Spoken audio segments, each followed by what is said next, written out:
When Kaya and Amara Johnson walked into Roosevelt High's Kung Fu class, they knew it wouldn't be easy being the only two black students, but they never expected the blatant racism that followed. The room fell silent as Tyler and Brett's predatory smirks spread across their faces, imagining all the ways they would break the twins. But what the bullies didn't realize was that they were messing with the wrong girls. These were sisters who came from a family of fighters. The bullies believed they were destroying two helpless beginners, but they couldn't have been more wrong. The Johnson sisters refused to be victims. Before we go any further, comment where in the world you are watching from and make sure to subscribe, because tomorrow's story is one you don't want to miss. The morning air carried the scent of autumn leaves as Kaya and Amara Johnson walked through the front doors of Roosevelt High School, their matching backpacks slung over their shoulders. The brick building loomed before them, its windows catching the early sunlight like watchful eyes. "You sure about this?" Amara asked, adjusting the strap on her bag as students streamed past them in the hallway. Her voice held that careful tone she used when she was thinking 3 steps ahead. "We talked about this already," Kaya replied, her chin lifted with determination. "We're not going to spend another year being invisible. Besides, martial arts will be good for us." The hallway stretched before them, lined with metal lockers that clanged shut as students grabbed books for first period. Groups clustered around certain lockers, the athletes near the trophy case, the theater kids by the auditorium entrance, the honor students closer to the main office. Everything had its place. Everyone knew their spot. The twins had learned to navigate these invisible boundaries over their 2 years at Roosevelt. But today felt different. Today, they were stepping into new territory. "Look, there's the sign-up sheet." Amara pointed toward a bulletin board near the gymnasium entrance where a small crowd had gathered. They made their way through the morning rush, past conversations about weekend parties they weren't invited to, and college applications they were definitely working on. A few students glanced their way, some with curiosity, others with the practiced indifference that came with high school social survival. "Johnson twins, right?" A tall blonde girl from their chemistry class smiled as they approached the bulletin board. "You guys joining Kung Fu, too?" "That's the plan," Kaya said, taking the pen someone handed her. "Cool. I heard Mr. Peterson's really good. He used to compete professionally or something." The girl gathered her books. "See you guys there." Amara studied the schedule posted next to the sign-up sheet. Tuesdays and Thursdays, 3:30 to 5. We can catch the late bus home. Perfect. Kaya finished writing their names in careful block letters. "Darius is going to be so proud when we tell him we're finally learning real martial arts." The day passed in the usual blur of classes, cafeteria food, and homework assignments. By 3:20, the twins found themselves standing outside the multipurpose room, listening to the sounds of stretching and conversation filtering through the door. "Ready?" Kaya asked. Amara nodded, and they pushed through the door together. The room smelled like floor wax and old sweat. Mirrors lined one wall, and the windows on the opposite side let in slanted afternoon light.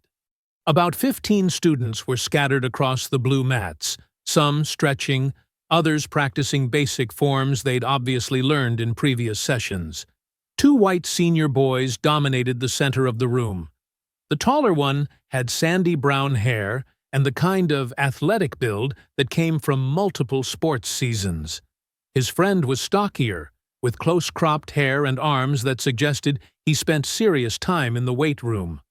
The conversations in the room seemed to pause as the twins entered. Not silence exactly, but a shift in energy that made the air feel heavier. "Well, look what we have here," the tall one said, his voice carrying across the room with theatrical surprise. He exchanged a glance with his stocky friend. "I'm Tyler Richardson. This is Brett Morrison." "Kaya and Amara Johnson," Kaya replied, keeping her voice steady. Tyler's smile was sharp around the edges. "Johnson sisters. Interesting.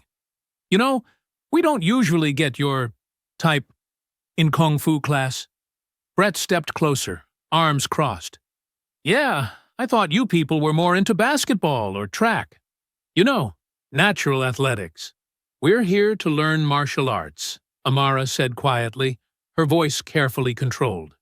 Martial arts, Tyler repeated slowly, like he was savoring the words. That's rich. What's next? Gonna tell us you're into classical music too? Before either twin could respond, Mr. Peterson emerged from a small office adjacent to the main room. He was average height with graying hair and the kind of muscular frame that spoke of years of dedicated training. Richardson, Morrison, new students I see, he said, glancing at the twins. We ready to begin? Yes, sir, Tyler said, his demeanor shifting slightly, but his eyes never leaving the twins. Just getting acquainted with our new classmates. Good. Everyone line up for warm-ups. New students, try to keep up. As they moved into formation, Tyler positioned himself directly in front of Kaya. Hope you don't get your hair all messed up, he said, just loud enough for her to hear. I know how important that is to your people. Brett snickered from his spot next to Tyler. Maybe they should have joined step team instead. More their speed. The other students either looked away uncomfortably or pretended not to hear, focusing intently on their stretching routines. During jumping jacks, Tyler's timing was just off enough that he kept bumping into Kaya's space. Sorry, he said each time with mock sincerity. Not used to sharing the mat with newcomers. When they moved into basic forms practice, Brett made sure to position himself where his movements would interfere with Amara's. Oops, my bad, he said, after stepping on her foot. You're just so hard to see back there. Mr. Peterson demonstrated a series of blocking techniques, moving through the rows to offer individual corrections. He spent several minutes with Tyler and Brett, praising their form and suggesting minor adjustments. When he reached the twins, he barely paused.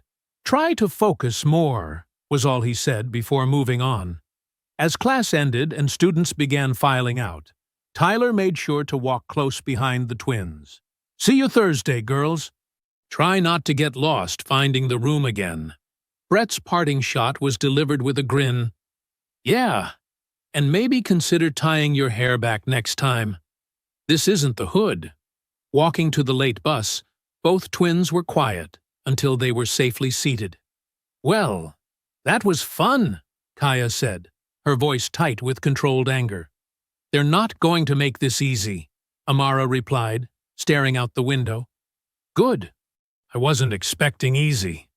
As their bus pulled away from Roosevelt High, neither twin noticed Tyler and Brett watching from the school's front steps, their conversation animated and their laughter carrying on the afternoon air. The real education was about to begin. The harassment started small, the way poison spreads through water, barely noticeable at first, then impossible to ignore. Thursday morning, Kaya found her locker decorated with a printed photo of a gorilla taped to the metal door.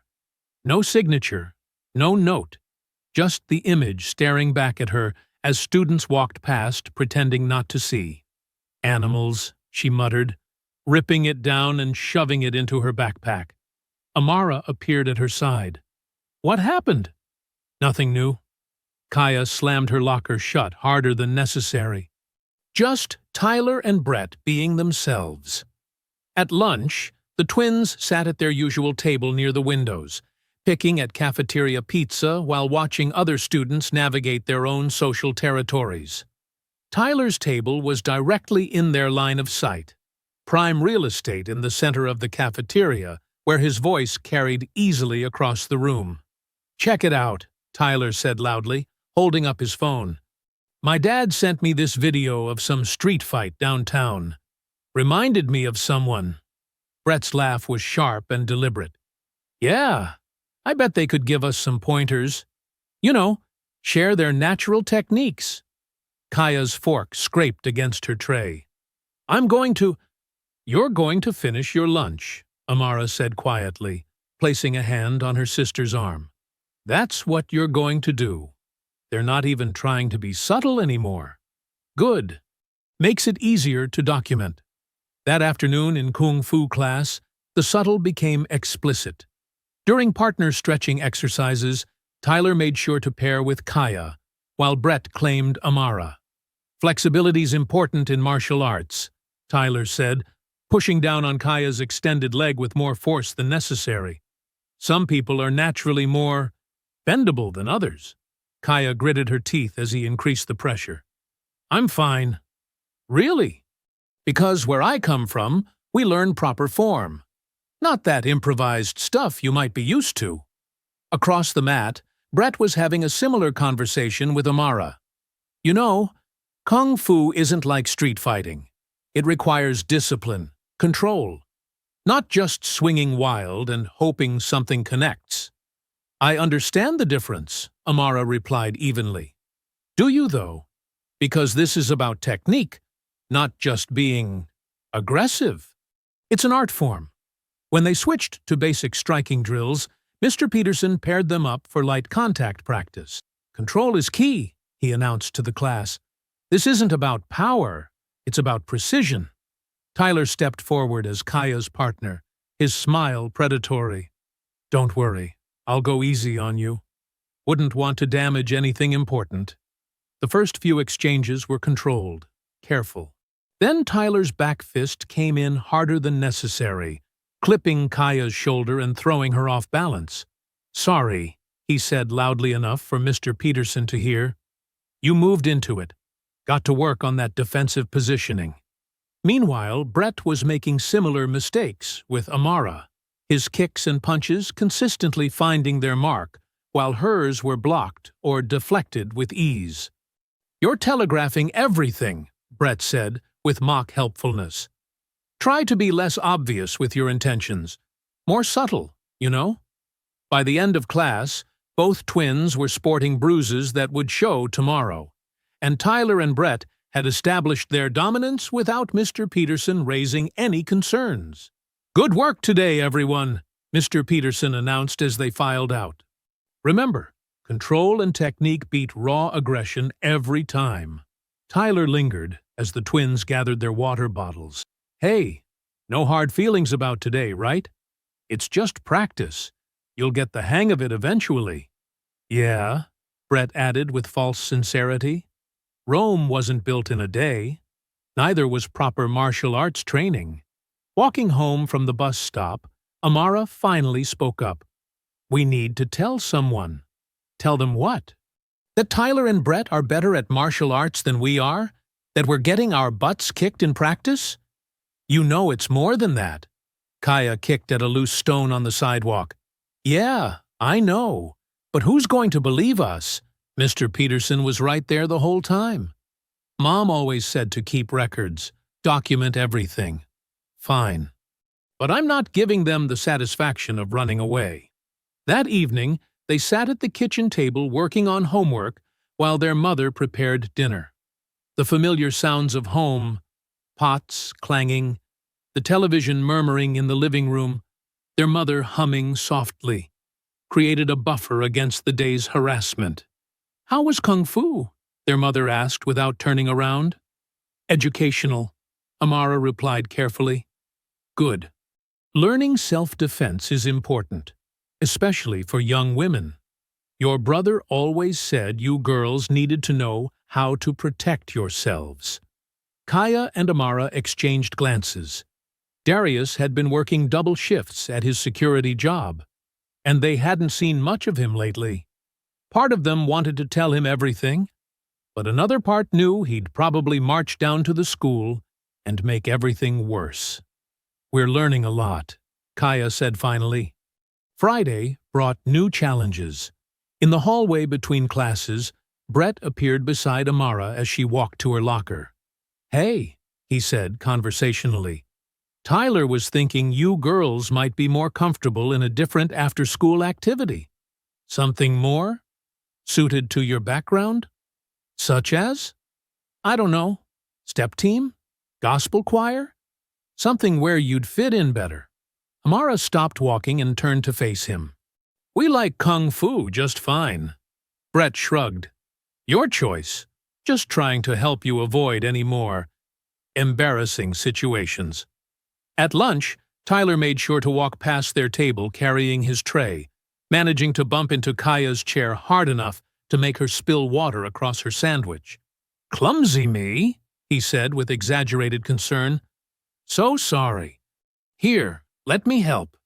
He reached for napkins from their table, deliberately knocking over Amara's chocolate milk in the process.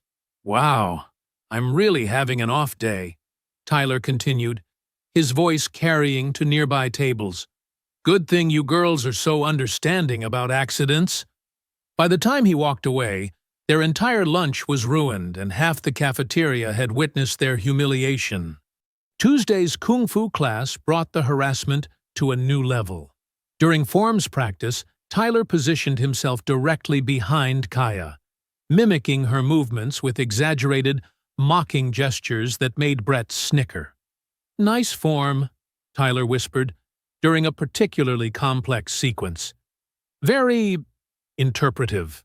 When Mr. Peterson called for sparring practice, the twins found themselves paired against Tyler and Brett once again. "Light contact only," Mr. Peterson reminded the class.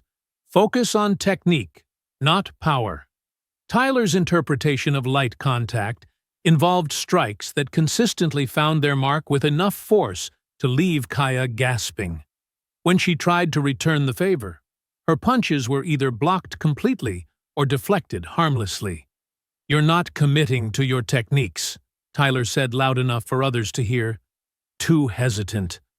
Maybe you're just not naturally aggressive enough for this." Meanwhile, Brett was systematically dismantling Amara's defenses, landing clean shots to her ribs and arms while she struggled to mount any effective offense. "Relax," Brett said, with false encouragement. "Stop thinking so much. Try to be more instinctive, more natural." The coded language wasn't lost on either twin, but calling it out would only make them look like they couldn't handle constructive criticism. As class ended, both girls were visibly battered and frustrated. Tyler and Brett, meanwhile, looked fresh and satisfied.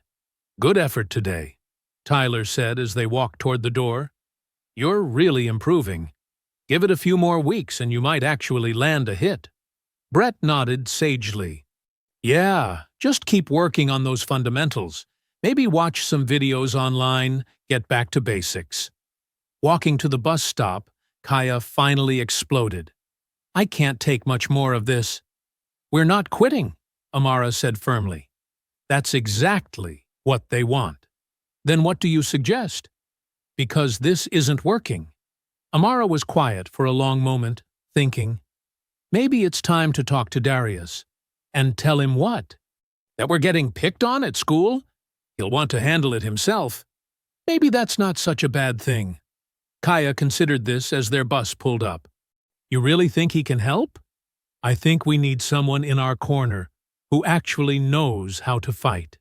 As they climbed aboard, neither twin noticed Tyler and Brett watching from across the parking lot, their conversation animated, and their expressions suggesting they were planning something new.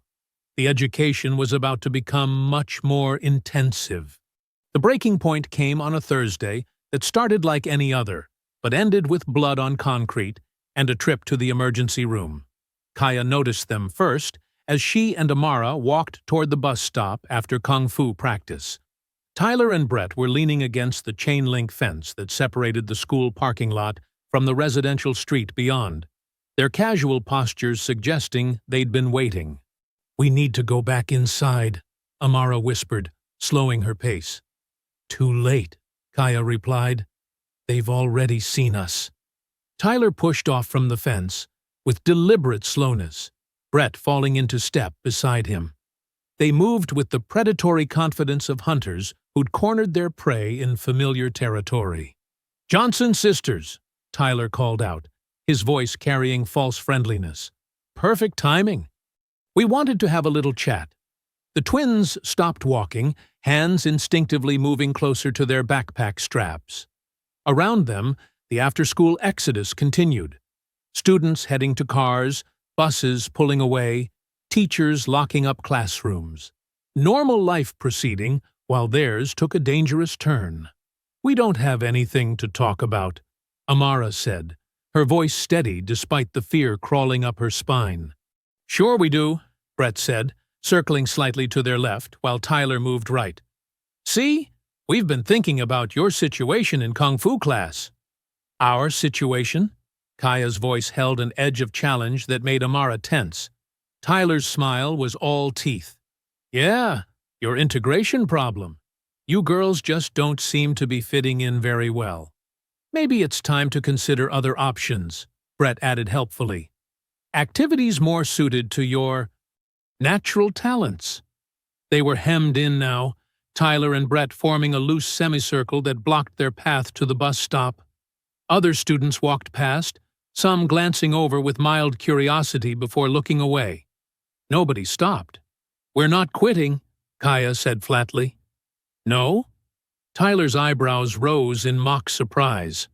"That's too bad, because continuing might be uncomfortable for everyone involved." Brett nodded sagely. "Yeah, accidents happen in martial arts, especially when people don't know their place." The threat hung in the air like smoke, obvious but deniable.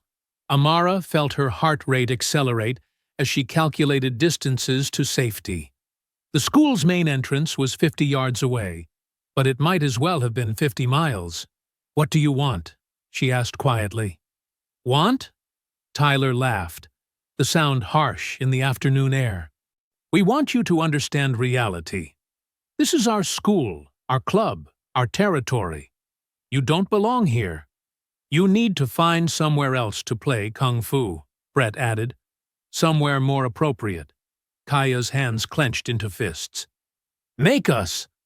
The words hung between them for a heartbeat, before Tyler's expression shifted from mock friendliness to something uglier. "Make you!" He stepped closer, close enough that she could smell his cologne mixed with sweat from practice. "Careful what you ask for." "Kaya," Amara warned, but her sister was past listening. "Yeah, make us," Kaya repeated, louder now. "You've been talking tough for weeks. Let's see what you're actually made of." Tyler's backhanded slap came without warning, the sound sharp as a gunshot in the parking lot. Kaya stumbled backward, hand flying to her cheek, as her eyes watered from the impact. "Tyler!" Brett hissed, glancing around nervously. "Not here!" But Tyler was past caring about witnesses. "You want to see what I'm made of? Fine." He grabbed Kaya by the front of her shirt and shoved her hard against the fence. The chain link rattled as she hit it, her backpack sliding off her shoulder to the ground. Amara moved without thinking, stepping forward to help her sister. Brett caught her arm and twisted it behind her back, in a move they'd practiced in class. "Easy," he said in her ear. "Don't make this worse than it has to be." Tyler's face was inches from Kaya's now, his voice low and venomous. "You think you're tough? You think you can come into our space and run your mouth?" "Let go of me," Kaya gasped, trying to push him away. Instead, he tightened his grip and drove his knee into her stomach. She doubled over, gasping for air as pain exploded through her midsection. "Tyler, stop!" Brett said urgently, still holding Amara's arm twisted behind her back. "Someone's going to see." But Tyler was beyond reason. Months of barely controlled racism finally finding an outlet. He grabbed Kaya's hair and yanked her head back up. "You need to learn some respect," he snarled. "Maybe this will help." His fist connected with her ribs, and Kaya cried out as something gave way with a wet crack. The sound galvanized Amara into action. She stomped down hard on Brett's instep and drove her elbow back into his solar plexus. He released her with a grunt of pain, and she spun around to face him. "Stay away from my sister," she said. But Brett was already recovering, his face twisted with anger. "You want to play too?" He grabbed her by the shoulders and threw her sideways into a parked car. She hit the passenger door hard, her hip connecting with the side mirror as she slumped to the ground. Tyler released Kaya, who collapsed against the fence, holding her ribs and breathing shallowly. "There's your lesson," he said, straightening his shirt. "Hope it sticks." Brett kicked Amara's backpack, sending her books scattering across the asphalt. "Next time, mind your own business." They walked away casually, as if nothing had happened, disappearing around the corner of the school building. The twins were left alone in the parking lot, both hurt and shaken. Amara pulled herself upright using the car's bumper, her hips screaming in protest. "Kaya, you okay?" "Can't breathe, right?" Kaya wheezed, still pressed against the fence. "Something's wrong."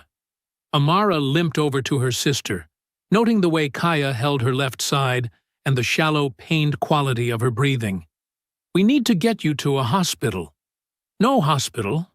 Can't afford it." "Kaya, you might have broken ribs. That's serious." They helped each other gather their scattered belongings, moving slowly and carefully. Each step sent fresh waves of pain through their battered bodies, but they managed to make it to the bus stop, just as the late bus arrived. The ride home was a blur of pain and whispered conversations. Other passengers glanced at them occasionally.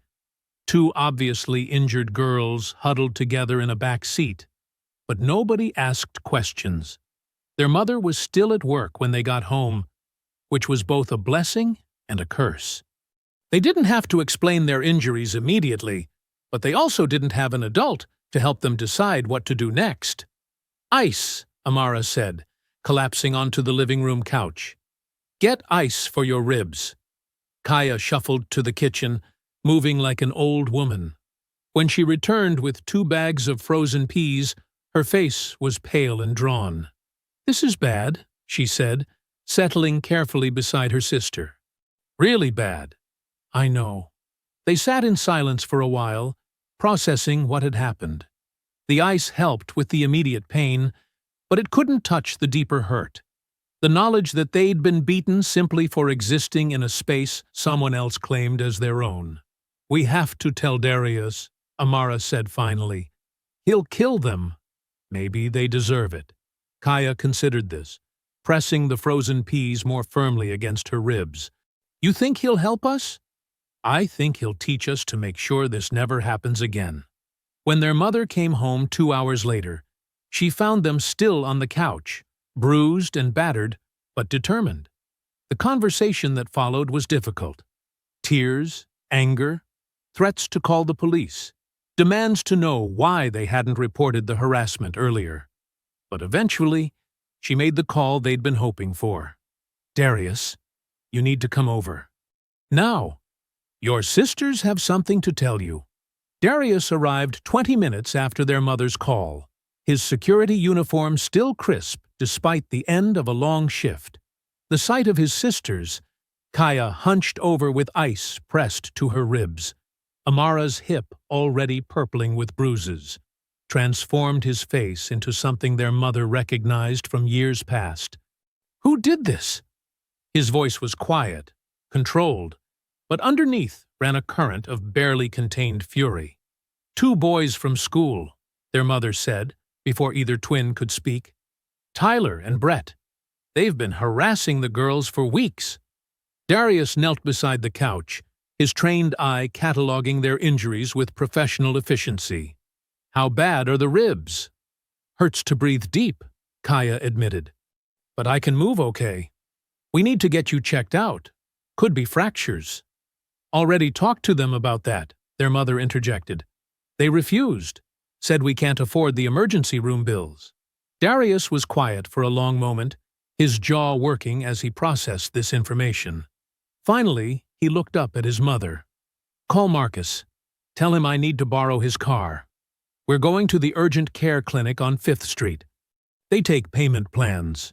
"Darius," Amara started. "No arguments. You don't mess around with rib injuries." He stood, pacing to the window and back. "But first, I need to know everything. Start from the beginning." The next hour was painful in ways that had nothing to do with their physical injuries. The twins recounted weeks of harassment, racist comments disguised as friendly advice, the systematic campaign to drive them out of kung fu class.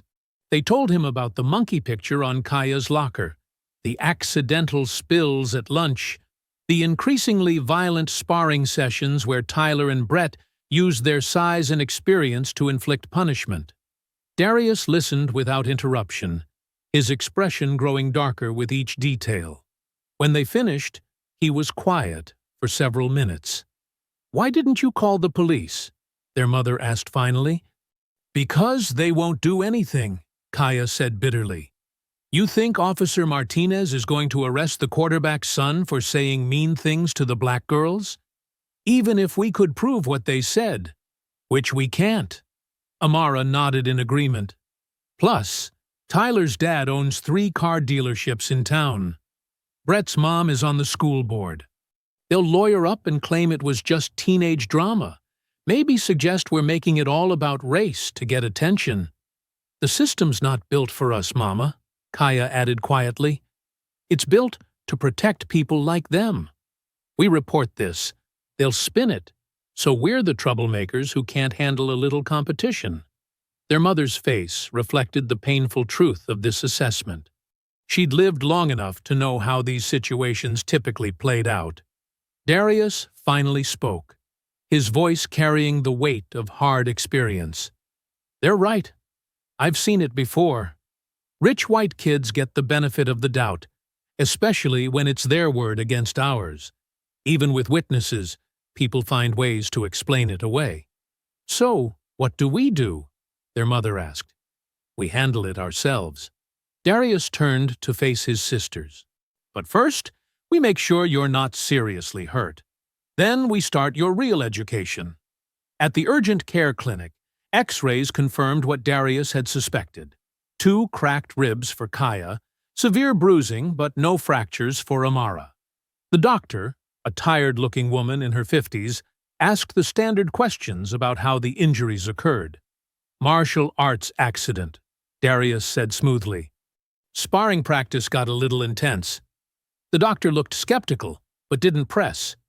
She'd seen enough domestic violence cases to recognize the signs, but she also knew when families had their stories straight.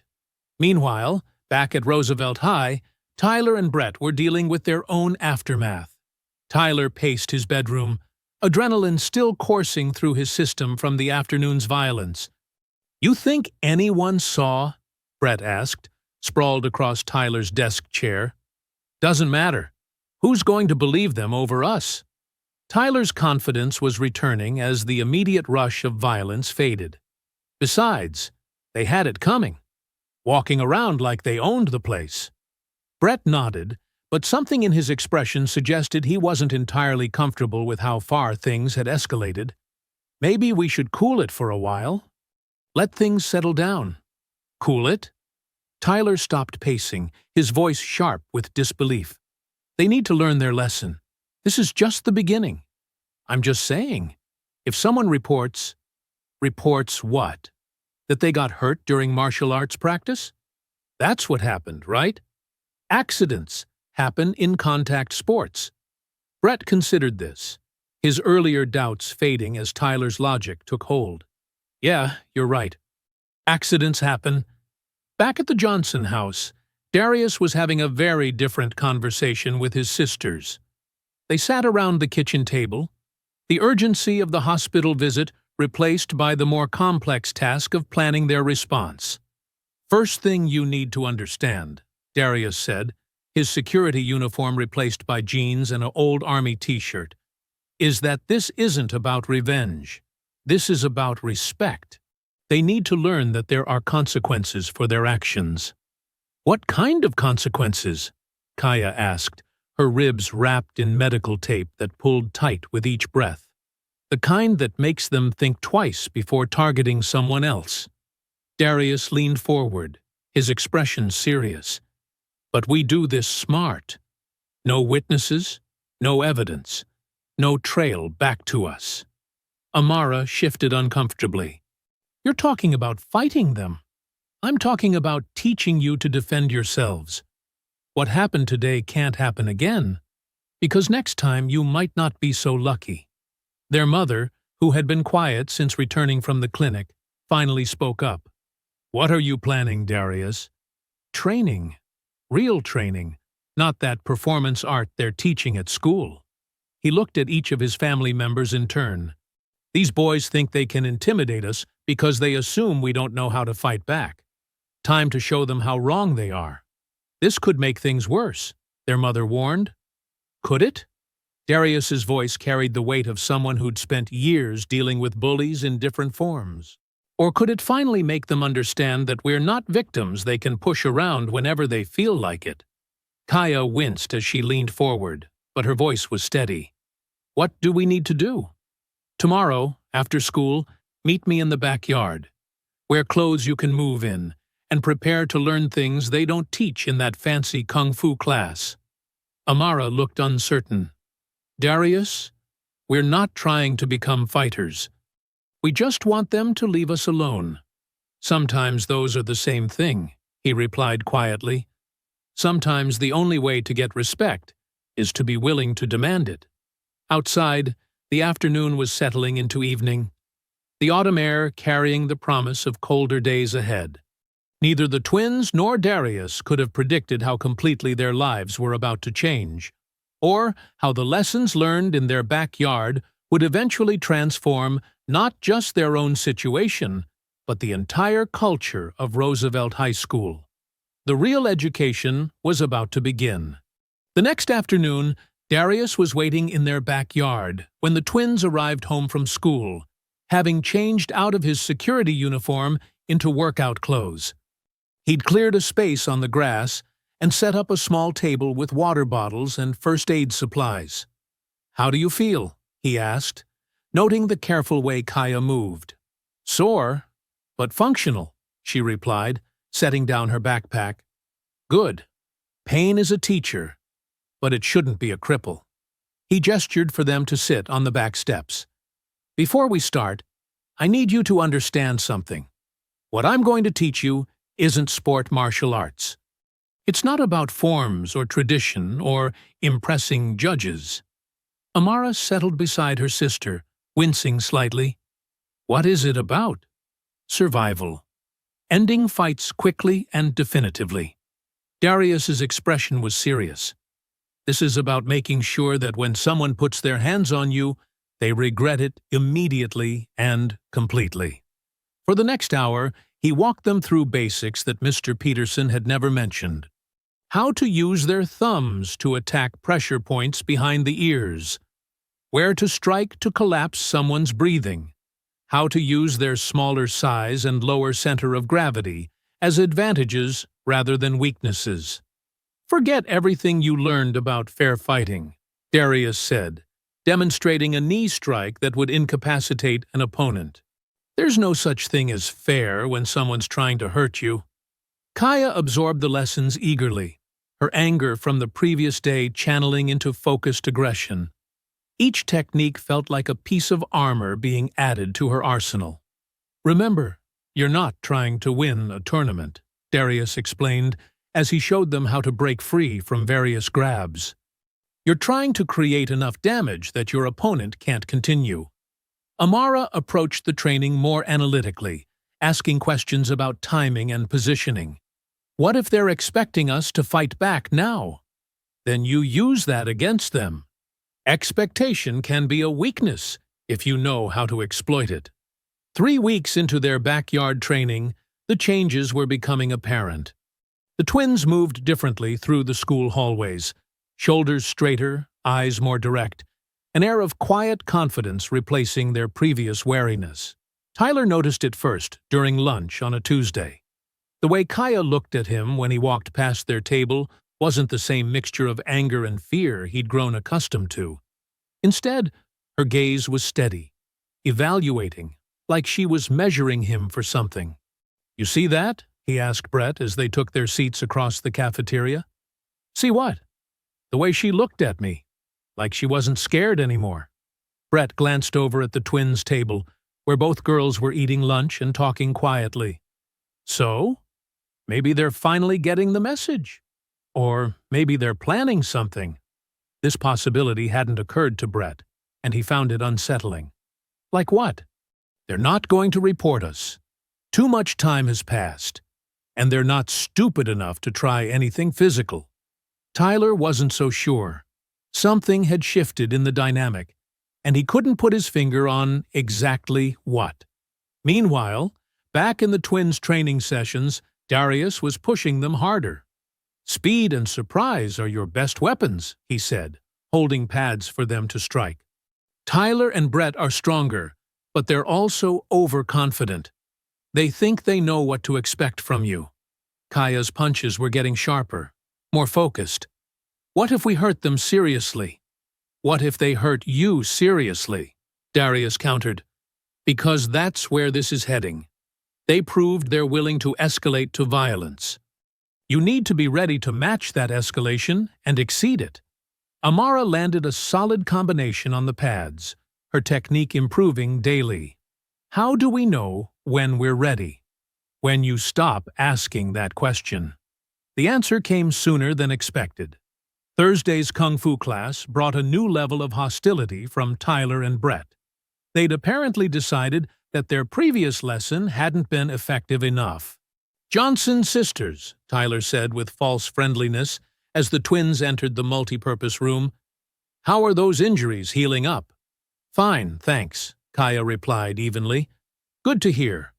Wouldn't want any lingering effects from your accident."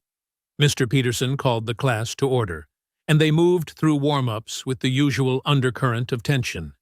But during partner drills, Tyler's aggression was more pronounced than usual. "You seem different," he said, as they practiced blocking techniques. "More confident. That's dangerous." "Dangerous? How?" Kaya asked, deflecting his strike and countering with one of her own.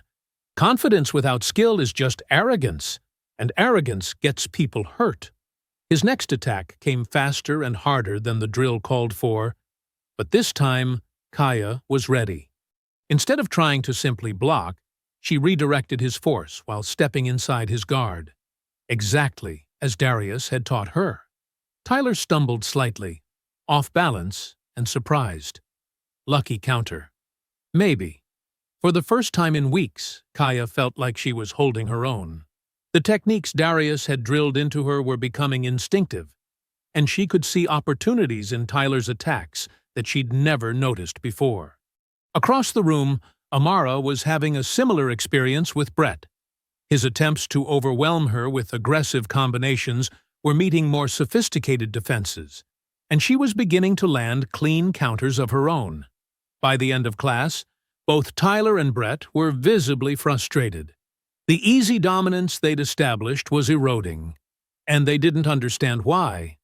"Same time Thursday," Tyler said as they filed out, but his usual smugness was replaced by something harder. "We'll see how much you've really learned." Walking to the bus stop, the twins felt a shift in the air around them.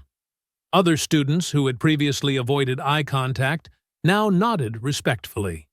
The invisible bubble of fear that had surrounded them for weeks was beginning to dissipate. "They're scared," Kaya observed. "Good," Amara replied. "They should be." That evening, Darius pushed them through their most intensive training session yet. "You're ready for the next phase," he announced, after watching them spar against each other with controlled aggression. "Which is what?" Amara asked, toweling sweat from her face. "Taking back your space. They made this personal when they put their hands on you. Time to remind them what that costs." The twins exchanged glances, understanding passing between them without words. They'd spent weeks learning to defend themselves, but defense was only half the equation. "What do you want us to do?" Kaya asked. Darius smiled, and for the first time in weeks, it reached his eyes. "I want you to show them exactly who they've been messing with." The announcement came during Tuesday's Kung Fu class, posted on the bulletin board near the entrance where everyone would see it. Principal Hayes had authorized the first annual Roosevelt High Interschool Martial Arts Showcase, scheduled for the following month in the gymnasium. "This is our chance to show what we've learned," Mr. Peterson announced to the assembled class. "Representatives from 3 other schools will be participating, along with our own students. It's a great opportunity to demonstrate our program's excellence." Tyler's eyes lit up with anticipation. "Will there be rankings, awards?" "Individual recognition, yes. But more importantly, it's a chance to represent Roosevelt with honor and skill." The twins exchanged glances across the room. This was the opportunity they'd been waiting for. A public forum where they could prove themselves on equal terms. After class, they lingered near the bulletin board, reading the details. The showcase would include forms demonstrations and controlled sparring matches, with participation limited to students who had been training for at least 6 months.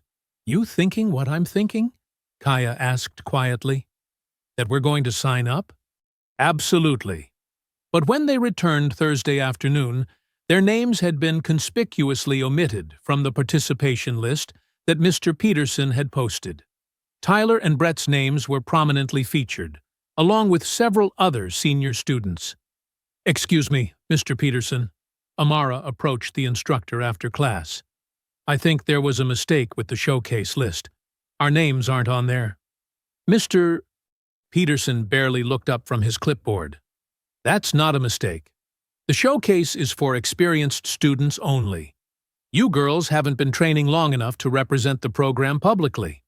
"We've been here for 2 months," Kaya protested. "The announcement said 6 months minimum, but it also said exceptions could be made for demonstrated skill." "Which you haven't demonstrated," Tyler interjected, appearing beside them with Brett in tow. "This is about representing the school. You need students who won't embarrass the program." "We can hold our own," Amara said steadily. Brett snorted. "Against who? Each other? This is about real competition, not practice drills." "Then let's find out," Kaya said, her voice carrying an edge that made everyone in the room look up. "Right now, full contact sparring. If we lose, we accept being excluded. If we win, our names go on the list." The room went completely silent. Even Mr. Peterson seemed caught off guard by the directness of the challenge. Tyler's smile was sharp and predatory. "You want to spar? Full contact?" "That's what I said." "Fine." Tyler began removing his outer shirt, revealing the muscled torso that had intimidated opponents for 4 years. "But when you get hurt, don't come crying about it."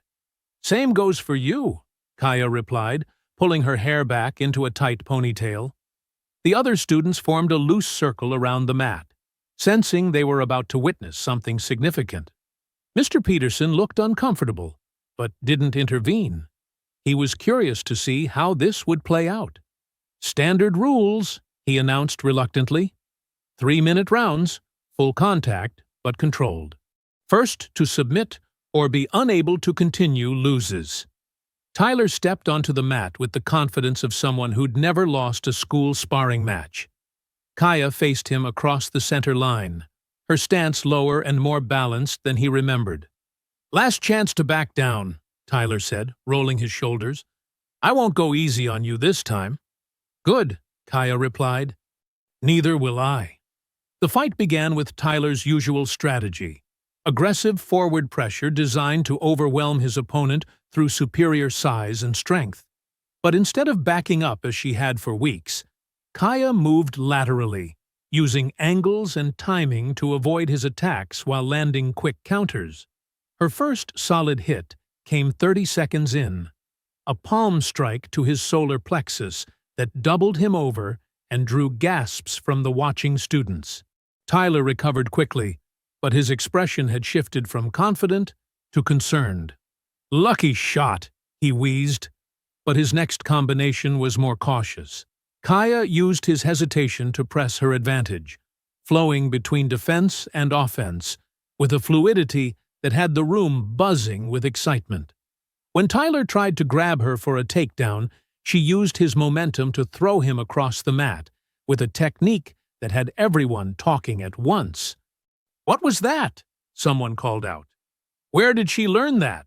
another voice added. Tyler rolled to his feet, his face flushed with embarrassment and anger. "You've been holding back." "No," Kaya said, settling back into her stance. "I've been learning." The second round was even more decisive. Tyler's frustration led to wilder, more desperate attacks that Kaya systematically countered and punished. By the time he submitted to a chokehold that had appeared out of nowhere, the room was buzzing with amazed conversation. "Holy crap! Did you see that? She destroyed him! Where did the Johnson twins learn to fight like that?" Meanwhile, on the adjacent mat, Amara was demonstrating her own evolution against Brett. Where Tyler had relied on aggression, Brett favored technical precision. But Amara matched his technique while adding unpredictable elements he couldn't counter. Her victory was quieter, but no less decisive. A submission hold that left Brett tapping frantically while the room erupted in excited chatter. Mr. Peterson stood in the center of both mats, looking stunned. That was impressive. Very impressive. The twins helped their defeated opponents to their feet with respectful bows, showing the kind of sportsmanship that made their victories even more meaningful to the watching students. "So," Kaya said, slightly out of breath but composed, "do our names go on the list?" Mr. Peterson looked around the room at the faces of students who had just witnessed something extraordinary. "I think that can be arranged." Tyler and Brett left the room without speaking, their humiliation complete and public. The other students crowded around the twins, asking questions about their training and techniques. "You've been practicing outside of class," Mr. Peterson observed, as the room began to empty. "Every day," Amara confirmed. "We take this seriously." "I can see that. Your brother teach you those moves?" The twins exchanged glances. "Our brother taught us that there's always more to learn." Walking to the bus stop, they were accompanied by several other students who wanted to continue discussing what they'd witnessed. For the first time since joining the program, the twins felt like they belonged. But 20 minutes later, in the school parking lot, Tyler was having a very different conversation with Brett. "This isn't over," Tyler said, his voice tight with suppressed rage. "They humiliated us in front of everyone. Maybe we should just let it go," Brett suggested, still nursing his bruised ego. "They won fair and square." "Won?" Tyler's voice rose. "That's only because it was a controlled environment. That wouldn't happen outside of the school." Brett looked uncertain. "What are you thinking?" "I'm thinking they need to learn that there are consequences for making us look like fools." "Tyler, maybe we should—" "Maybe we should what? Let them get away with it? Let everyone think they're better than us?" Tyler's face was flushed with anger and embarrassment. "No way!" As their bus pulled away from school, the twins were unaware of the conversation taking place in the parking lot. They were too busy planning their training for the showcase, unaware that their victory had just made their situation considerably more dangerous. The revenge came faster than anyone expected. Friday afternoon, as the twins walked through the nearly empty hallways after staying late to work on a chemistry project, they found Tyler and Brett waiting by their lockers. But this time, the boys weren't alone. They'd brought reinforcements in the form of 2 other seniors from the football team. "Johnson sisters," Tyler called out, his voice echoing in the deserted corridor. "Perfect timing." Kaya and Amara slowed their approach, immediately recognizing the setup. 4 against 2, in an isolated part of the school where teachers had already gone home for the weekend. "What do you want, Tyler?" Amara asked, her voice steady despite the adrenaline starting to surge through her system. "What do I want?" Tyler's laugh was harsh and bitter. "I want to finish what we started in the parking lot. Teach you girls your proper place." "We know our place," Kaya replied, setting down her backpack carefully. "Right here, same as everyone else." Brett stepped forward, flanked by the 2 football players, both bigger and broader than Tyler. "That's the problem right there. You think you belong where you don't. This school, this program, this whole world wasn't made for people like you." "People like us?" Amara's voice carried a dangerous edge. One of the football players, a massive senior with arms like tree trunks, grinned nastily. "You know exactly what he means. Time you learned to stay in your lane." Tyler's mask of false politeness finally dropped completely. "We tried to be nice about it, tried to give you hints, but you're too stupid to take them." "Maybe they need a more direct lesson," Brett added, cracking his knuckles. "Something that'll stick this time." 4 on 2, Kaya said, calculating distances and angles like Darius had taught her. "That seemed fair to you?" The second football player, stockier but just as intimidating, sneered. "Fair? Nothing fair about you people being here in the first place." Tyler stepped closer, his voice dropping to a menacing whisper. "This is what happens when you forget where you belong.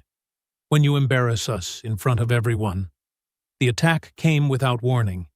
Tyler lunged forward with a straight punch aimed at Kaya's face, while Brett moved to flank her from the left. Simultaneously, both football players charged at Amara, clearly intending to overwhelm her through pure size and aggression. But the twins had been preparing for exactly this scenario. Kaya slipped Tyler's punch by inches, feeling the wind from his fist as it passed her cheek. She grabbed his extended arm and used his momentum to throw him into the lockers with a crash that echoed through the hallway. Tyler hit the metal doors hard and slumped to the ground, momentarily stunned. Brett tried to capitalize on Kaya's engagement with Tyler by attacking from her blind side, but she'd been tracking his movement in her peripheral vision. As his fist came toward her ribs, she twisted away and drove her knee up into his solar plexus. Brett doubled over, gasping for air, and Kaya finished with an elbow strike to the back of his head that dropped him to his knees.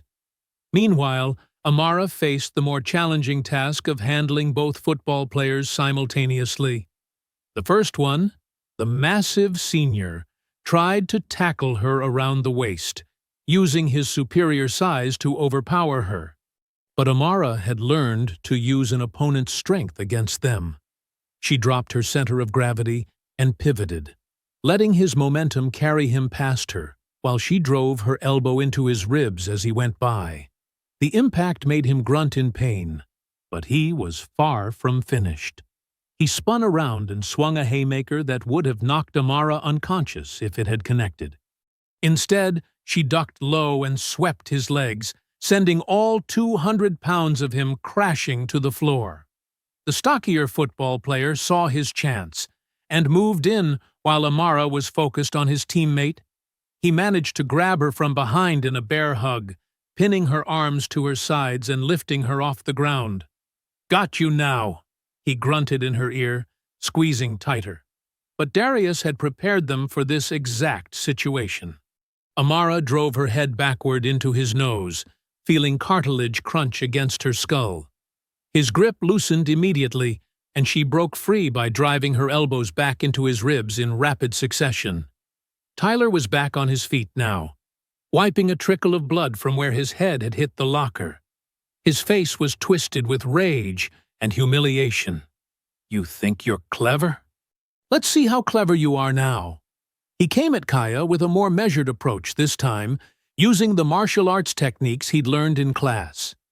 His combination was technically sound: jab, cross, hook. But Kaya had been sparring with Darius every afternoon for weeks. She slipped the first 2 punches and caught the hook on her forearm, then countered with a palm strike to his chest that sent him staggering backward. Brett was struggling to his feet, still winded from the knee to his solar plexus. "You're gonna pay for this," he wheezed, but his movements were slow and uncoordinated. Amara stepped toward him with fluid grace. "We already paid. For weeks, remember?" She feinted high, then swept low, taking Brett's legs out from under him.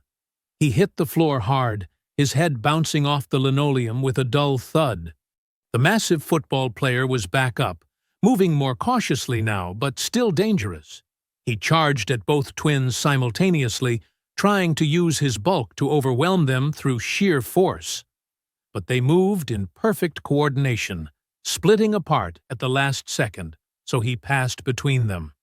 As he stumbled forward off balance, Kaya caught him with a knee to the thigh that buckled his leg, while Amara drove her fist into his kidney. He went down hard, crying out in pain as he curled up on the floor.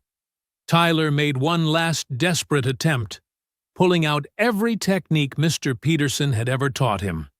He launched into an impressive combination: kicks, punches, and grappling attempts that showed real skill and training. For a moment, it looked like he might actually land something significant on Kaya. But weeks of training with someone who'd learned to fight on the streets had given her tools that no traditional martial arts class could provide. She absorbed his attack, deflecting what she couldn't avoid, then caught him in a submission hold that had him tapping frantically within seconds. "Enough," she said, releasing him. "It's over." The stockier football player tried to get back up, but Amara was already moving. She caught him with a precise strike to a pressure point that dropped him back to the floor, groaning and holding his shoulder. Within 5 minutes, it was over. Tyler knelt on the floor, struggling to catch his breath and cradling his arm. Brett lay flat on his back, staring at the ceiling with unfocused eyes. Both football players were down, one holding his ribs and whimpering, the other curled up and not moving. The twins stood in the center of the hallway, breathing hard but victorious. Their clothes were slightly disheveled, and they had minor scrapes from the encounter, but they were standing while their attackers were scattered across the floor in various states of defeat. "Anyone else want to have a conversation about our place?" Kaya asked, looking around at the fallen boys. Tyler tried to push himself up, but collapsed back to his knees. This isn't possible." "It just happened," Amara said firmly. "Next time you want to put your hands on someone, remember this moment." That's when they heard the footsteps, multiple pairs of adult shoes clicking rapidly down the hallway. The twins turned to see Principal Hayes, 2 teachers, and the school security guard hurrying toward them. "What is going on here?" Principal Hayes demanded, taking in the scene. 4 boys on the ground in various states of distress, 2 girls standing over them looking winded but unharmed. "We were attacked," Amara said simply. "We defended ourselves." "Attacked?" One of the teachers, Ms. Rodriguez from the math department, looked skeptical as she surveyed the aftermath. 4 boys attacked 2 girls? "That's exactly what happened," Kaya replied, her voice steady. Tyler struggled to speak from his position on the floor. They started it. Came at us with something." "What something?" The security guard looked around the hallway. "I don't see any weapons." Brett pointed weakly at the twins. "They had to have. No way they could." "Everyone to my office, now," Principal Hayes commanded. "Security, help those boys to the nurse's office first. I want everyone checked out before we have any conversations." As the security guard and teachers helped the 4 boys to their feet, Tyler caught Amara's eye. His expression was a mixture of humiliation, rage, and something that looked almost like fear. "This isn't over," he whispered as he was helped past them. "Yes," Amara replied quietly. "It is." The principal's office had never felt smaller. Principal Hayes sat behind his desk, fingers steepled as he studied the incident reports spread before him. The twins sat across from him, flanked by their mother, who had arrived 20 minutes earlier with fire in her eyes and questions that demanded answers. "Let me make sure I understand this correctly," Principal Hayes said, his voice carefully measured. 4 male students, all of them athletes, all of them with clean disciplinary records, were found injured in the hallway. And you 2 are claiming self-defense. "We're not claiming anything," their mother interjected before either twin could speak. "We're stating facts. 4 boys attacked my daughters. My daughters defended themselves. The evidence speaks for itself." "The evidence," Principal Hayes repeated, glancing at the security footage screenshots on his desk. "Yes, let's talk about that." He turned his computer monitor toward them, showing a frozen image from the hallway camera. The timestamp showed the exact moment the fight began. Tyler's fist inches from Kaya's face, Brett flanking from the left, both football players converging on Amara. This shows 4 boys attacking 2 girls, their mother said, leaning forward. What more evidence do you need? The problem, Mrs. Johnson, is what happened after this frame. Your daughters didn't just defend themselves, they systematically defeated 4 boys who are significantly larger and stronger. That raises questions. Kaya felt her jaw tighten. Questions about what? About whether this was really self-defense, or if you girls were looking for a fight. The accusation hung in the air like smoke. Amara exchanged glances with her sister, recognizing the trap being laid for them. Let me understand your logic, their mother said, her voice dangerously quiet. Because my daughters were able to successfully defend themselves, they must be the aggressors. I'm simply trying to understand how 2 junior girls managed to incapacitate 4 senior boys without sustaining any significant injuries themselves. Maybe you should be asking why 4 senior boys thought they could attack 2 junior girls without consequences, Kaya said, unable to contain herself any longer. Principal Hayes's expression hardened. Miss Johnson, I'd be very careful about your tone right now. My tone? Kaya's voice rose. My tone is the problem? Not the racist harassment we've been reporting for weeks? Not the 4 boys who cornered us in an empty hallway? Racist harassment is a serious accusation. It's not an accusation, Amara exploded, standing up so quickly her chair scraped against the floor. It's documented fact. We filed reports. We told teachers. We did everything we were supposed to do, and nobody did anything. Their mother placed a restraining hand on Amara's arm, but her own voice was steel. My daughters have been systematically harassed by these boys since they joined the Kung Fu program. They've been called names, had their belongings destroyed, been physically intimidated in class while their instructor watched and did nothing. Those are serious allegations. They're not allegations. They're facts. And now that my daughters finally stood up for themselves, you want to punish them for being too effective at it? Meanwhile, across town, Tyler sat in his family's living room facing his own uncomfortable conversation. His father, a successful businessman who had built his reputation on controlling narratives, paced behind the leather couch with barely contained fury. 4 of you, his father said, his voice tight with disbelief. 4 of you couldn't handle 2 girls. Dad, you don't understand. I understand perfectly. You and your friends got your rear ends handed to you by a couple of girls, and now the whole school knows about it. Do you have any idea how this reflects on our family? Tyler's mother sat in her usual chair, perfectly dressed and perfectly mortified. The Richardson name has never been associated with this kind of embarrassment. It wasn't supposed to happen like this, Tyler said weakly. They were supposed to back down. Well, they didn't, did they? His father stopped pacing and fixed his son with a stare that could freeze water. Instead, you gave them exactly what they needed to destroy your reputation and ours along with it. Back at school, the story was spreading like wildfire through social media and text messages. Students who had witnessed the aftermath were sharing details, and the narrative was not favorable to Tyler and his crew. Did you see the video? One girl whispered to her friend as they walked past the Johnson twins' lockers. What video? Someone got footage of them walking out after the fight. Tyler and those football players could barely stand up, but the Johnson girls looked fine. No way. I'm telling you, they destroyed them. Completely destroyed them. The buzz in the hallways had shifted dramatically. Students who had previously avoided the twins now nodded respectfully when they passed. The invisible barrier of fear that had surrounded Tyler and Brett for years was crumbling, and everyone could sense it.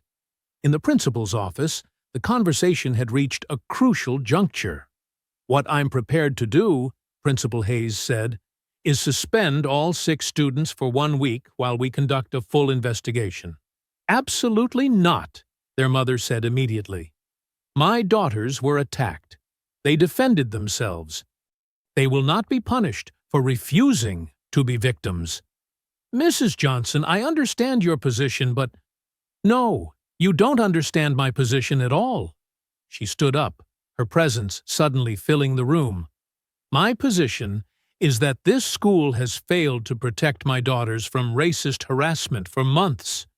Now that they've protected themselves, you want to punish them for it. That's not happening. Principal Hayes shifted uncomfortably. If you're not satisfied with the school's handling of this situation, you're certainly free to pursue other options. Other options like the media, like the district office, like the NAACP? Her voice carried the weight of someone prepared to go to war. Trust me, I'm already considering all of those options. The threat was not subtle, and Principal Hayes clearly understood its implications. A story about black girls being punished for defending themselves against racist attackers would not reflect well on the school or his leadership. Perhaps, he said carefully, we could handle this as an internal matter. Counseling sessions, conflict resolution, that sort of thing. For my daughters, they don't need counseling. They need the boys who attacked them to face consequences. And what consequences would you consider appropriate? Their mother smiled, but there was no warmth in it. That's not my job to decide. That's yours. But I'll tell you what's not appropriate. Punishing the victims while their attackers get to play the boys will be boys card. 20 minutes later, they walked out of the school together, the twins flanking their mother like bodyguards. The hallways buzzed with whispered conversations that stopped abruptly when they passed. What happens now? Amara asked as they reached the parking lot. Now we wait, their mother replied, and we make sure everyone knows exactly what happened here today. Mom, Kaya said quietly, thank you. Don't thank me yet. This is far from over. The real battle was just beginning. The video changed everything. It surfaced on Monday morning, uploaded anonymously to every major social media platform with a caption that read, "Racist bullies get what they deserve. Roosevelt High School." The footage, captured by a student's phone through a classroom window, showed the entire hallway fight in crystal-clear detail. Within hours, it had been shared thousands of times. The video told the story better than any witness statement could. 4 boys cornering 2 girls. Tyler's racist taunts clearly audible. The coordinated attack. And then the systematic dismantling of the aggressors by 2 sisters who refused to be victims. By noon, local news trucks were parked outside Roosevelt High School. This is Channel 7 News with breaking coverage of a disturbing incident at Roosevelt High School, where video has emerged showing 4 male students launching what appears to be a racially motivated attack on 2 female students. Principal Hayes stood at his office window, watching reporters set up cameras on the front lawn while his phone rang incessantly. Every call was the same. School board members demanding explanations, parents asking if their children were safe, media outlets requesting interviews. The knock on his door came at 12:47 p.m. "Come in." Superintendent Williams entered without ceremony, followed by 2 school board members and the district's legal counsel. Their expressions were grim. "We have a problem," Superintendent Williams said, placing a tablet on the desk. The video was queued up, ready to play for the 100th time that day. "I'm aware of the situation. Are you?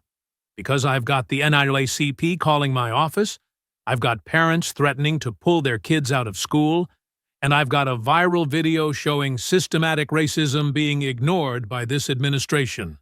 Principal Hayes felt the walls closing in. "The investigation is ongoing." "The investigation is over," one of the school board members interrupted. "The video is all the investigation we need." Meanwhile, across town, Tyler Richardson sat in his bedroom staring at his phone as notifications poured in. The video had been shared in group chats, posted on Instagram stories, and was trending on Twitter with hashtags like "Jock Racist Bullies" and "Utah Justice for the Johnson Twins." His social media accounts were flooded with comments ranging from mockery to outright hostility. Screenshots of his face during the fight, twisted with racist hatred just before he got dropped by a girl half his size, had become memes. The doorbell rang downstairs, followed by his father's voice raised in anger. Through his window, Tyler could see news vans lining their usually quiet street. His phone buzzed with a text from Brett. "My dad says we're transferring schools. This is insane." But transferring wouldn't help. The video was everywhere now. College recruiters who had been interested in Tyler's athletic abilities were quietly removing him from their lists. The private school his parents were considering had already indicated he wouldn't be welcome. At the Johnson house, the atmosphere was dramatically different. The twins sat at their kitchen table, fielding calls from reporters, civil rights organizations, and martial arts academies who wanted to offer them scholarships. "Channel 4 wants to do an interview tomorrow," their mother announced, hanging up the phone. "The local NAACP chapter wants to honor you girls at their next meeting." "This feels surreal," Amara said, scrolling through messages of support on her phone. "It's justice," Kaya replied firmly. Finally, Darius arrived as the evening news began, bringing takeout dinner and wearing the biggest smile they'd seen from him in months. "You see this?" He gestured at the television, where their story was the lead segment. "The whole country's talking about you two." The news anchor's voice filled the room.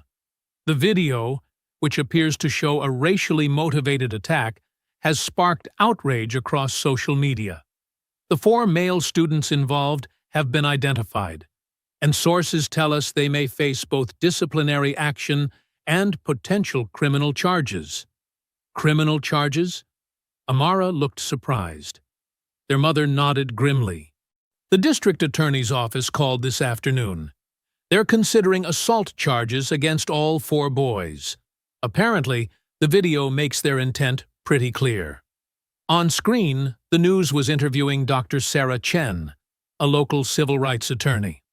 "What we see in this video is not a schoolyard fight. This is a coordinated attack by 4 individuals who targeted these young women specifically because of their race. The language used, the planning involved, the 4 against 2 dynamic, this has all the hallmarks of a hate crime." The story cut to interviews with other Roosevelt students, faces obscured but voices clear. Everyone knew Tyler and Brett were racist. They made comments all the time, but teachers never did anything. The Johnson twins are really nice. They didn't deserve what happened to them. I'm glad someone finally stood up to those bullies. Tuesday morning brought more developments. Principal Hayes was placed on administrative leave pending a full investigation. Mr. Peterson was fired outright after additional videos surfaced showing him ignoring racist behavior in his kung fu classes. The 4 boys involved in the attack were expelled and faced a comprehensive legal battle that would follow them for years. Tyler's college prospects evaporated overnight. Brett's family business faced a boycott campaign that forced his father to close 2 locations. The football players lost their scholarships and their positions on the team. But the consequences went deeper than individual punishments. Roosevelt High School was forced to implement comprehensive anti-racism training for all staff. The district hired a full-time diversity coordinator. A new reporting system was established for harassment complaints, with external oversight to ensure they were properly investigated. Most importantly, the culture of silence that had protected bullies like Tyler and Brett was shattered. Students who had witnessed racism but stayed quiet began speaking up. Teachers who had ignored discriminatory behavior found themselves held accountable. The twins returned to school the following Monday as heroes. Students they'd never spoken to stopped them in the hallways to offer support. Teachers who had previously overlooked them went out of their way to be encouraging. The Kung Fu program was restructured under new leadership, with an emphasis on respect, discipline, and anti-bullying. The twins were offered leadership positions, which they accepted with the understanding that they would help create the inclusive environment they'd always wanted. "You know what the best part is?" Kaya said, as they walked through the hallways that had once felt hostile. "What? We didn't just defend ourselves. We changed everything." Amara smiled, watching younger students walk with confidence they'd never shown before. Darius was right. Sometimes the only way to get respect is to demand it. The video that had started as evidence of an attack had become something much more powerful. Proof that standing up to injustice, even when the odds are against you, can transform not just your own life, but an entire community. Justice had been served, and it had been served by two sisters who refused to be victims. 6 months later, the Jefferson Community Center buzzed with activity every Saturday morning. 23 young black girls, ranging in age from 12 to 17, filled the multi-purpose room as Kaya and Amara Johnson led them through self-defense drills that would have seemed impossible just a year ago. "Remember, it's not about being the strongest person in the room," Amara called out, watching as her students practiced the pressure point techniques Darius had taught her. "It's about being the smartest. And the most prepared," Kaya added, demonstrating a defensive counter that sent her sparring partner, a college volunteer, stumbling backward with a surprised laugh. The Sisters Stand Strong program had grown beyond anything the twins had imagined when they first pitched the idea to the community center director. What started as a simple self-defense class had evolved into a comprehensive empowerment program that included martial arts training, conflict resolution, academic tutoring, and mentorship. "Miss Kaya, can you show us that move again?" asked Destiny, a 14-year-old whose confidence had transformed over the past 4 months. When she'd first arrived, she could barely make eye contact. Now she stood tall, her voice clear and strong. "The one where you redirect their energy?" "Sure." Kaya positioned herself as her volunteer partner approached with a mock attack. In one fluid motion, she used his momentum to send him stumbling past her while placing herself in perfect position for a counterstrike. "See how I didn't try to match his strength? I used his own force against him." The girls nodded, immediately pairing off to practice the technique themselves. The room filled with the sounds of instruction, encouragement, and occasional laughter, as someone executed a move particularly well. Darius watched from the corner, arms crossed and wearing the proud smile that had become his permanent expression during these Saturday sessions. "You two have come a long way," he said as the twins took a water break. "We had a good teacher," Amara replied, wiping sweat from her forehead. "The teacher just showed you the techniques. You two did the real work, turning pain into purpose." Meanwhile, across the state, Tyler Richardson sat in his new bedroom in a town where nobody knew his name or his story. His family had relocated after the video made staying impossible. But the internet followed everywhere. College prospects had evaporated. Former friends had cut contact. Even job applications at local restaurants were rejected once employers Googled his name. His phone buzzed with a notification. Another comment on the video that continued to resurface every few months, keeping his humiliation fresh. Someone had tagged him. "Hey Tyler, how's it feel to get beaten up by girls?" He threw the phone across the room, watching it hit the wall and clatter to the floor. 6 months later, and the anger hadn't faded. If anything, it had grown stronger, fed by isolation and the constant reminder that his actions had consequences he couldn't escape. "Tyler, dinner," his mother called from downstairs, her voice carrying none of the warmth it once had. The move had been hard on the whole family. His father's business had suffered from the negative publicity. His mother could barely show her face at the country club. At dinner, the conversation was stilted and uncomfortable, as it had been for months. "The guidance counselor at your new school called," his father said, without looking up from his plate. She wants to discuss your college applications. What's the point? Tyler muttered. No decent school will take me. Maybe if you'd shown some remorse. Remorse for what? Standing up for myself? His parents exchanged the look they'd been sharing more and more frequently. A mixture of disappointment and recognition that their son had fundamentally failed to learn from his experience.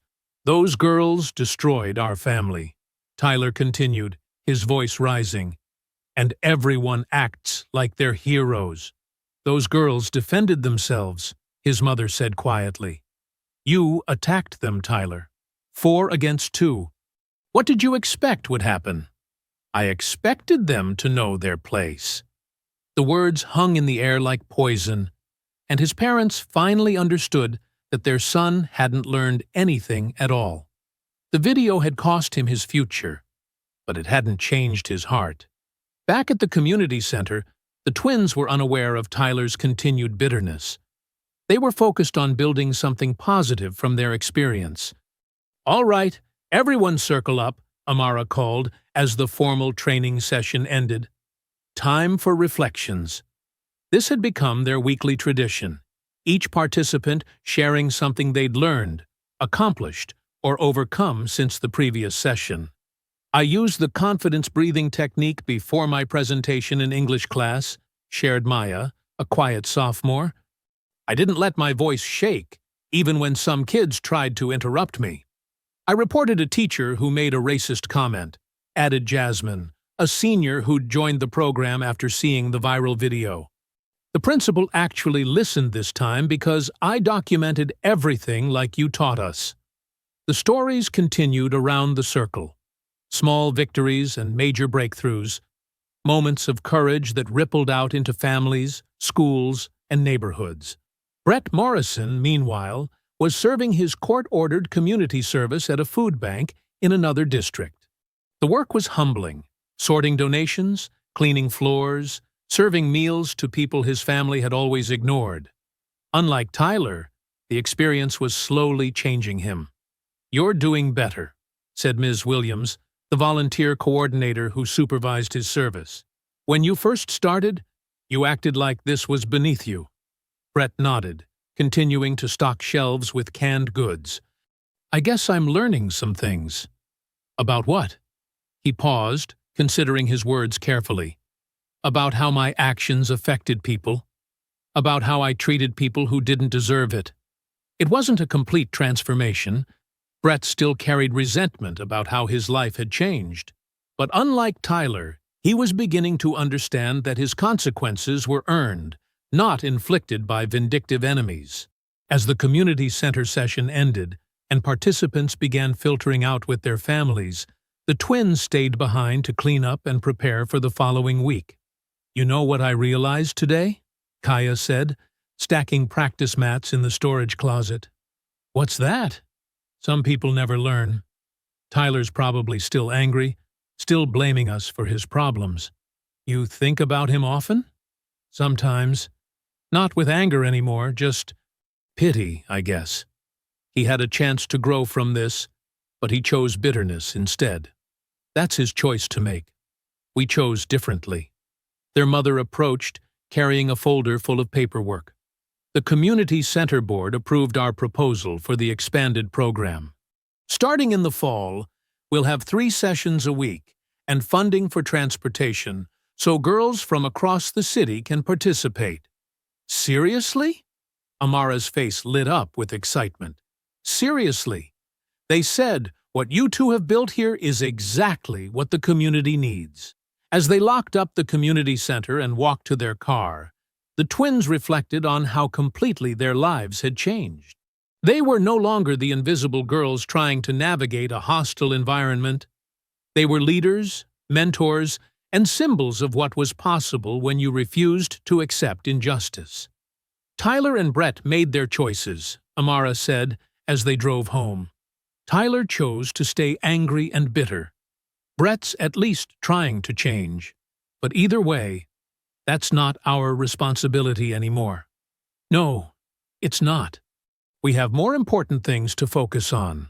That evening, as they reviewed applications from girls wanting to join the program, the twins felt the deep satisfaction that comes from turning personal pain into community healing. They had faced their demons and won, but more importantly, they had created a path for others to do the same. Somewhere across the state, Tyler Richardson stared at his ceiling, consumed by a bitterness that would likely follow him for years. But his ongoing anger was no longer their burden to carry. The scared girls who had walked into that kung fu class months ago were gone forever, replaced by confident young women who understood that true strength comes not from the ability to fight, but from the courage to stand up for what's right, and the wisdom to choose growth over grudges. Their story had become bigger than just their own survival. It had become a blueprint for resistance, resilience, and the power of choosing your own path forward, regardless of what others choose for themselves. I hope you enjoyed that story. Please like the video and subscribe so that you do not miss out on the next one. In the meantime, I have handpicked 2 stories for you that I think you will enjoy. Have a great day.